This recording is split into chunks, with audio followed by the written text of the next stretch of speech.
Hey everyone, welcome to another Age of Mythology campaign video here. This is one of my favorite levels, and it is Odin's Tower. Actually, I'm not sure what number level it is in the campaign, but the premise of this one is that you have to destroy some of those enemy temples and replace and time shift them with your own using the Chronos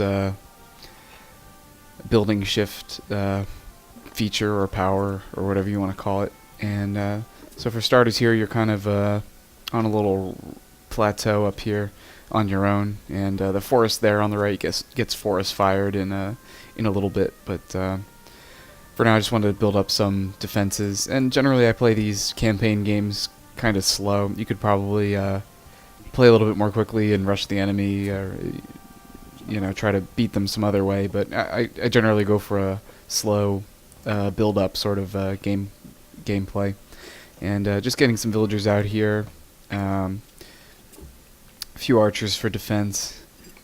I think there's a relic up there.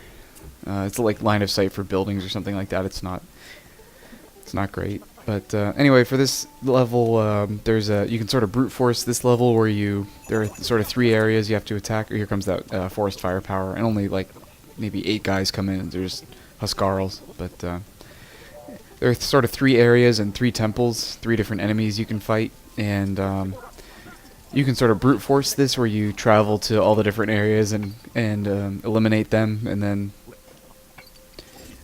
build your or time shift your temples. But I'm going to show you I guess the easier method to beat it. That's definitely a fun thing to play, a fun way to beat it, but it takes a long time and it's kind of a pain. But this is the easier method, albeit it still took me about 45 minutes, but like I said, I was playing kind of slowly, and didn't want to take any chances.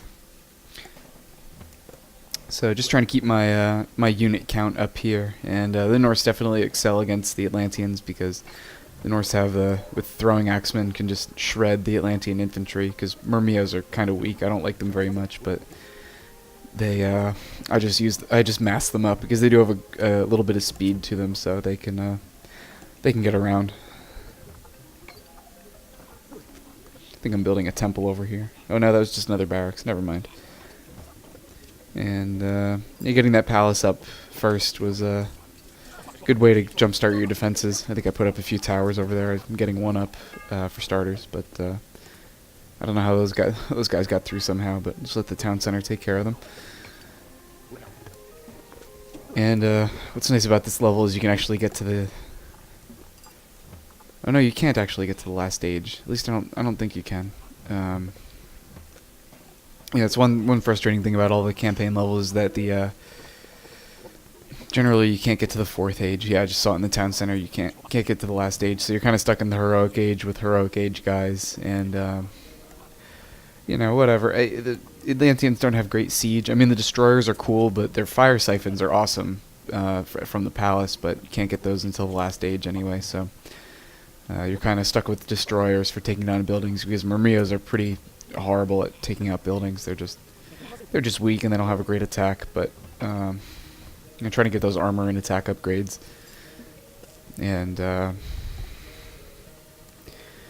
to balance my number of villagers with number of my military count. And you see they send so many throwing axemen in here, and my guys have trouble with that. So that's why I try to use a lot of towers in these games, just to help defend. And it looks like right after that attack I get going over here, there are a couple hill forts and a couple buildings to take out initially, and I immediately try to get a palace up over here to hold off the area, using a few destroyers and a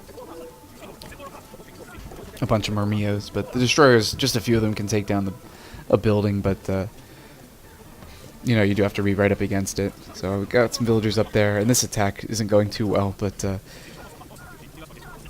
luckily you can time shift those. I can time shift those defenses up there to save a little bit of villager working time, and use one Myrmio there to run away and distract the guys, and that actually worked pretty well. It drew away most of them. I think it gave me time to take out that last tower there, and then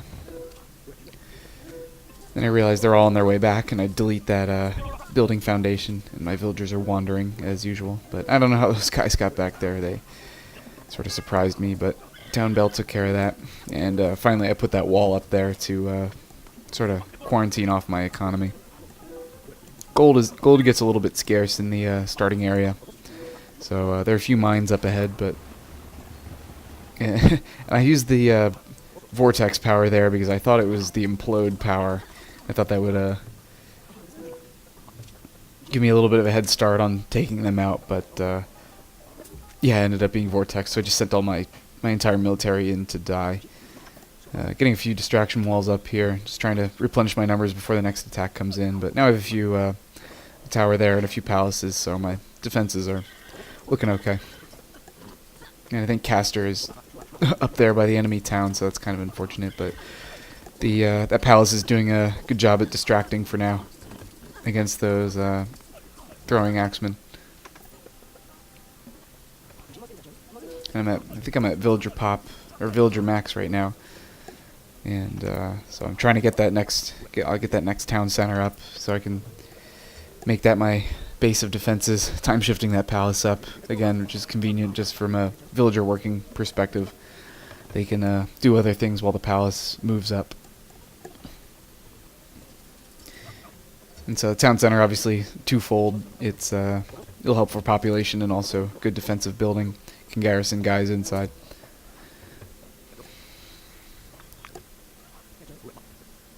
And I'm really trying to beef up the defenses here just because I don't want to lose that town center. I'm back to square one on my population. And also as a bonus, having that town center there is a good trade spot, so I think I get some caravans going.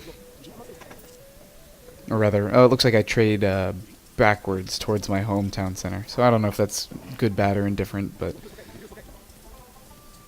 it's just what I decided to do. A few more distraction walls, taking advantage of the resources up here, putting up some more barracks. Just don't want this area to fall back into enemy hands. And I think I kind of go overboard with the defenses up here. I put a whole bunch of stuff around that gold mine, but you know, once you get through here, you can and you take out these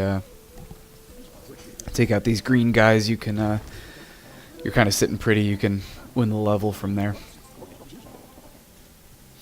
Putting a nice diversion wall up there so they funnel over towards my my palaces, and of course I forgot to put a wall up there, so they kind of snuck in the back for a second. Making a few destroyers for distraction.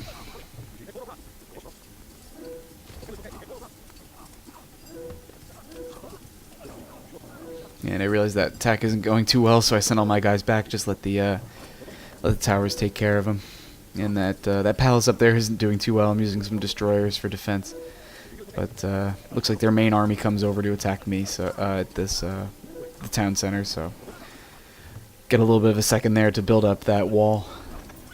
So that way, any melee units that try to attack that palace will try to go all the way around, and then they can they'll just run headlong into my towers. But it looks like my army got kind of cleaned out there. I'm down to, what, 70-something population, so just getting a few towers up over here as well, getting my numbers back up. So once I have a comfortable level of towers, I'm not worried about having a low number of guys, but getting some destroyers going so I can sort of sneak in from behind and take out a few of their buildings.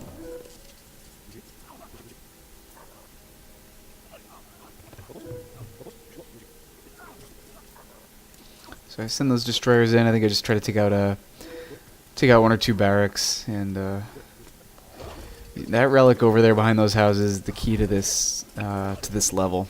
So that's why I sent those destroyers in there, and I think I turned one into a hero to get that relic. And so that relic generates a Pegasus, and with that Pegasus you can just fly around to all the temples and deconstruct them and move your temples onto the plateaus. So I think I switched to cavalry a little bit there, just to counter those throwing axemen a little bit, because they're a real pain in the butt. And got a few more destroyers in here. Just gonna try to antagonize them from both sides, and it looks like they froze them, so it's kind of annoying. But so there's my Pegasus. I'm gonna send him all the way around to completely avoid the enemy town. And looks like I deleted a few villagers there, so to free up some population, because I'm pretty good on resources here, so I can delete some that are on food. You can see the Pegasus making his way around, so as soon as I get there I can use Deconstruct, and it looks like you only have 2 Deconstruct powers when you start, but turns out you kind of have unlimited. Actually, I'm not sure if it's unlimited, but you can use at least 3 of them. So I just have the Pegasus hanging out there while I deconstruct, and then I can I put up a bunch of temples at the forward base there, so that way I can time shift one over, and I put up a few towers here and there just to keep tabs on the map. So while that tower was time shifting, I was able to move the Pegasus over, and you have to kind of be careful with the Pegasus flying around. Sometimes you'll send him out, and then you just forget about it, and he ends up dead. So you have to just keep an eye. Once you've familiarized yourself with the level, you'll know where the enemy guys are, or where the threats are with the towers. So I'm just waiting for Deconstruct to come back here, sending those destroyers at the town center, and I don't think I take it out. Oh, actually I do. So that was sort of the beginning of the end for them, and I'm putting those towers up at the around the perimeter of their area, just to antagonize them a little bit.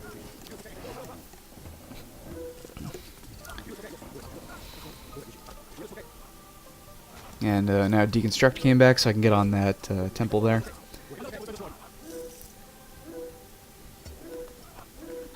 Time shift another temple up there.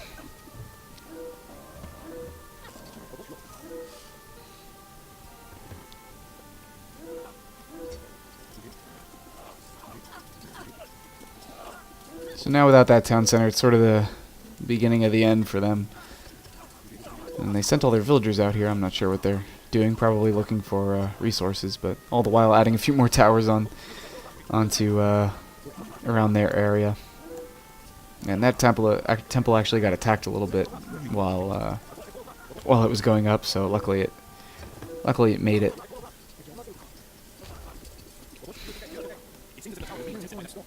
So, at this point, you don't really need to take out green. You can kind of, once you get that relic, you're pretty much good. You can just focus on your Pegasus and taking care of those temples. But it is fun and kind of satisfying at the end to beat them after they were such a pain in the butt. And so I've got my Pegasus on the way in. I just have to wait for Deconstruct. I don't want him to go over there and die inadvertently.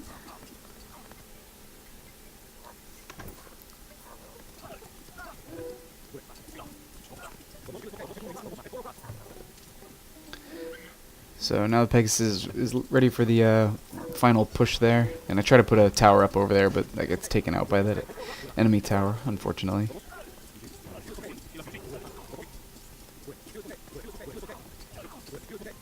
And they still crank out a few guys up here, and they kind of give me a little bit of trouble, but all that matters is the temple, so I just time shift the last one in there, and then that's pretty much it. You just have to get Caster close to the close to Odin's tower after that. And I tried to put up another tower up there just for fun, and that got shot down. But the easy solution for moving Caster over there is to just use the vortex power to get him up on the plateau. It doesn't even have to be all the way up there. You can just get him close by at the base of it. And you get the Deconstruct Wonder power. Just toss that on the tower, and then you win. So that's all for this level. That was the easy way to beat it. Maybe I'll beat it the hard way some other time and record that. But that's all for this video. Thanks for watching.